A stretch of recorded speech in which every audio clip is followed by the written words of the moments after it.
Assalamualaikum semuanya. Waalaikumsalam, Bu. Apa kabar semuanya? Baik, Bu. Oke, sebelum kita mulai pelajaran, ada baiknya untuk kita berdoa. Untuk ketua kelas, silakan menyiapkan teman-temannya. Baik, Bu. Baiklah, sebelum kita memulai pelajaran pada hari ini, ada baiknya kita berdoa menurut kepercayaan dan agama kita masing-masing. Berdoa mulai. Berdoa selesai. Terima kasih kepada ketua kelas. Sebelumnya, Ibu ingin mengecek kehadiran kalian terlebih dahulu. Apakah di semua ini anak-anak Ibu hadir? Bu.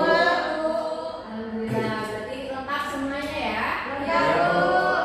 Minggu kemarin kan Ibu sudah menyusun kelompok nih. Apakah sudah duduk menurut kelompok masing-masing? Belum, Bu. Belum, Bu. Kalau belum, silakan duduk di kelompoknya masing-masing. Baik, Bu. Oke, Ibu sudah menampilkan PPT Ibu. Di sini sebelumnya, apakah ada yang masih ingat materi minggu lalu tentang apa? Saya, Bu. Ya, Nina? Perkembangan teori atom dan partikel penyusunnya, Bu. Bagus.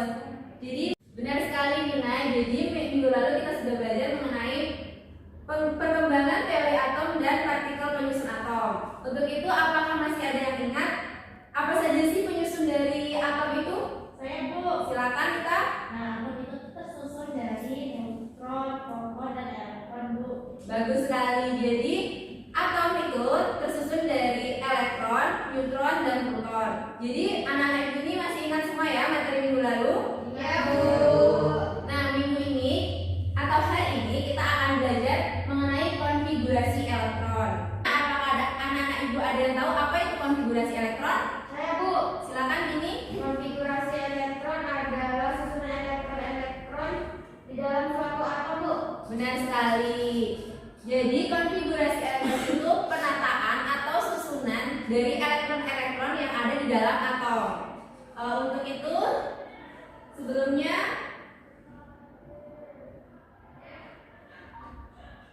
bisa perhatikan gambar di depan. Bisa, Bu. Gambar apa yang ada di depan ini? Tabel periodik, Bu. Benar sekali, ini merupakan tabel periodik. Nah, di dalam tabel periodik ini terdapat yang namanya golongan dan periode. Nah, untuk golongan itu, kolom dari atas ke bawah itu dinamakan golongan. Nah, dari kiri ke kanan itu dinamakan periode. Nah, dari golongan dan periode ini, apakah ada yang tahu apa sih hubungannya dengan materi kita pada hari ini? Saya, Bu. Silakan Tari.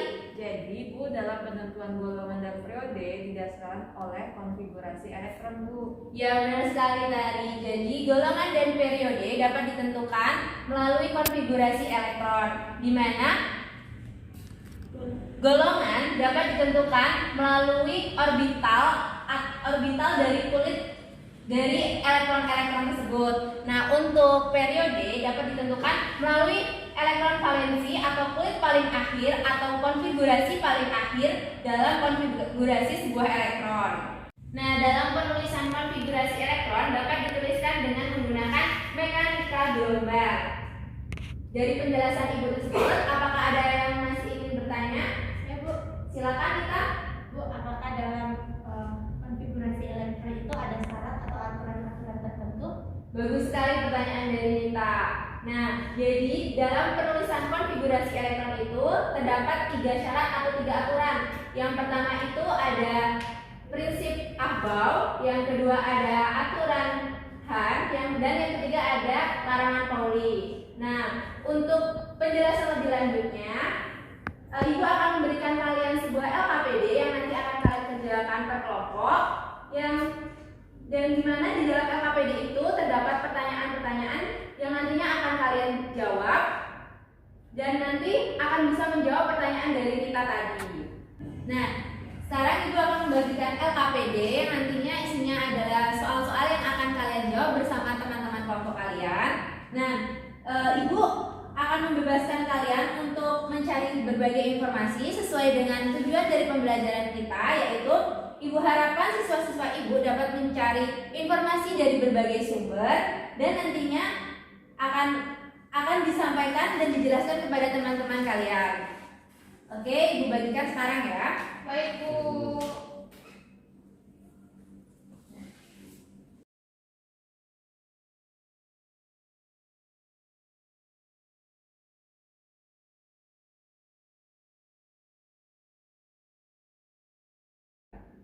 Oke, waktunya sudah habis ya. Apakah sudah selesai semuanya? Sudah, Bu. Oke, di situ kan ada 3 pertanyaan ya, dan di sini ada 3 kelompok. Jadi Ibu harap satu pertanyaan dijawab oleh satu kelompok dan kelompok yang lainnya mendengarkan, gitu ya? Ya, Bu. Untuk yang akan memaparkan pertama, Ibu persilakan kepada kelompok 3 untuk memaparkan jawaban nomor 1. Baik, Bu.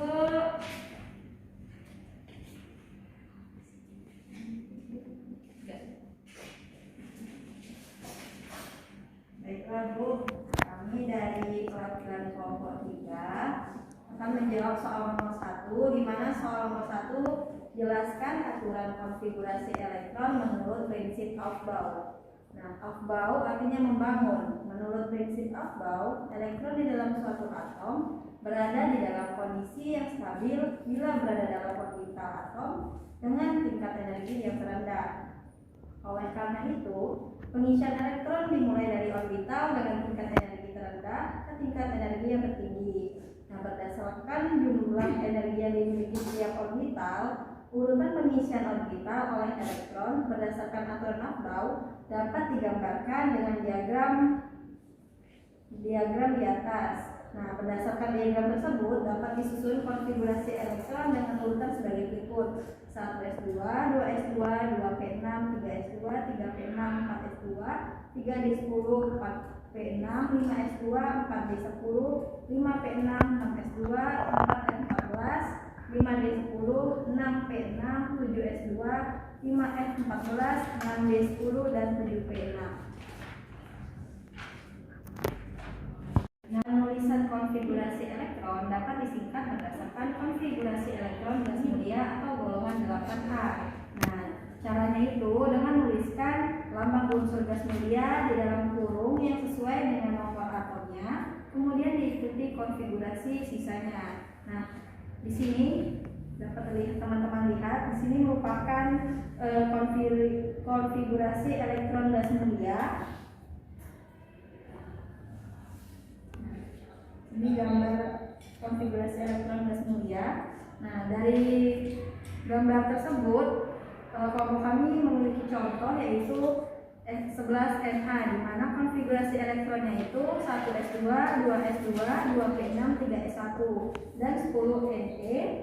Konfigurasi elektronnya itu 1s2, 2s2, 2p6, di mana 11Na ini dikonfigurasikan menjadi 10Ne dalam kurung 10Ne dan 3s1. Baiklah, itu tadi presentasi dari kelompok 3. Terima kasih. Oke, bagus sekali ya jawaban dari kelompok 3. Ayo mari sama-sama kita beri aplaus untuk kelompok 3.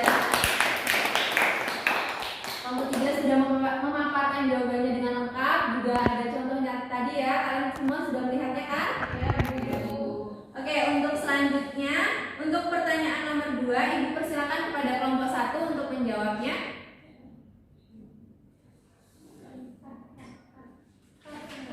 Baiklah, saya perwakilan dari kelompok 1 akan menjelaskan tentang aturan konfigurasi elektron menurut aturan Ohm. Konfigurasi elektron dapat ditulis di dalam bentuk diagram orbital. Setiap subunit kecuali subunit S tersusun atas beberapa orbital dengan energi setingkat sehingga bisa terjadi kemungkinan elektron akan menempati mana saja. Nah, berdasarkan pengamatan spektrum, diketahui bahwa keadaan yang paling rendah energinya atau paling stabil bila elektron-elektron tersebut tersebar ke semua orbital dengan arah spin yang sejajar atau spin sama. Selanjutnya, orbital diisi dengan elektron berikutnya dengan arah spin yang berlawanan. Nah, teman-teman, ini contoh dari 7N sama dengan He, 2s2, 2p3, diagram orbitalnya adalah seperti ini ya teman-teman. Nah,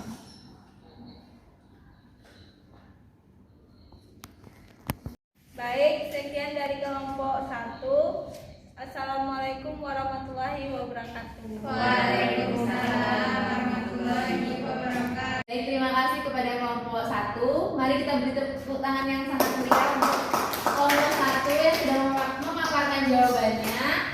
Tadi juga sudah diberikan gambar ya. Untuk itu Ibu minta kelompok 1 men-share ke teman-temannya ya, supaya teman-temannya juga paham gambar yang sudah disampaikan tadi. Baik, Bu. Oke, untuk pertanyaan terakhir atau pertanyaan nomor 3 akan dijelaskan oleh kelompok 2. Ibu persilakan kepada kelompok 2. Baik, Bu. Baiklah, selamat siang. Saya perwakilan dari kelompok 2 akan membacakan hasil jawaban kami pada soal yang nomor 3. Nah, konfigurasi menurut larangan Pauli, di mana Pauli menyatakan bahwa di dalam suatu atom tidak boleh terdapat 2 elektron dengan 4 bilangan kuantum yang sama. Orbital yang sama akan menempati bilangan kuantum n, l, dan m yang sama. Dengan demikian, yang bisa membedakan hanya bilangan kuantum spin yang dilambangkan dengan S dengan nilai plus setengah dan minus setengah. Jadi, setiap orbital hanya dapat berisi 2 elektron dengan arah spin yang berlawanan. Dengan adanya larangan Pauli ini, maka elektron dapat menempati suatu subkulit terbatas hanya 2 kali dari jumlah orbitalnya, sehingga jumlah maksimum elektron dalam subkulit adalah, nah, yang pertama itu subkulit S terdiri dari 1 orbital dapat ditempati oleh maksimum 2 elektron. Yang kedua ada subkulit P terdiri dari 3 orbital dapat ditempati oleh maksimum 6 elektron. Yang ketiga subkulit D terdiri dari 5 orbital dapat ditempati oleh maksimum 10 elektron. Dan subkulit F terdiri dari 7 orbital dapat ditempati oleh maksimum 14 elektron. Baiklah Bu, segitu saja presentasi dari kelompok kami. Terima kasih. Baik, terima kasih kepada kelompok 2 atas penyajian materinya. Mari kita beri tepuk tangan. Dari jawaban-jawaban yang telah disampaikan tadi, sudah terjawab ya kita pertanyaannya? Dan semuanya juga sudah mengerti dan paham kan? Paham Bu. Baik, sebelum Ibu tutup karena waktu kita juga sudah habis, apakah masih ada yang ingin ditanyakan? Tidak ada Bu. Baiklah Nana, waktu kita sebentar lagi juga akan habis dan kalian juga sepertinya sudah lelah ya untuk belajar hari ini. Apakah dari anak-anak ini semua ada yang bisa menyampaikan kesimpulan dari pembelajaran kita pada hari ini? Ibu, silakan kita.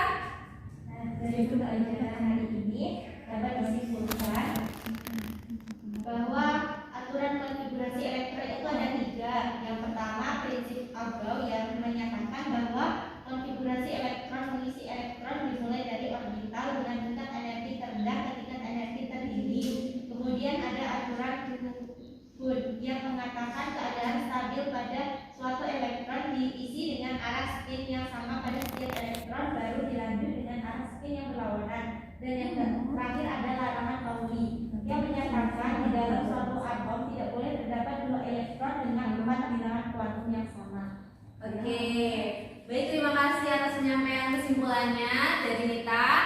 Di sini juga semuanya pasti sudah paham ya tentang adanya 3 aturan dari penulisan konfigurasi elektron yang sudah didiskusikan juga tadi dan sudah kalian jawab bersama-sama.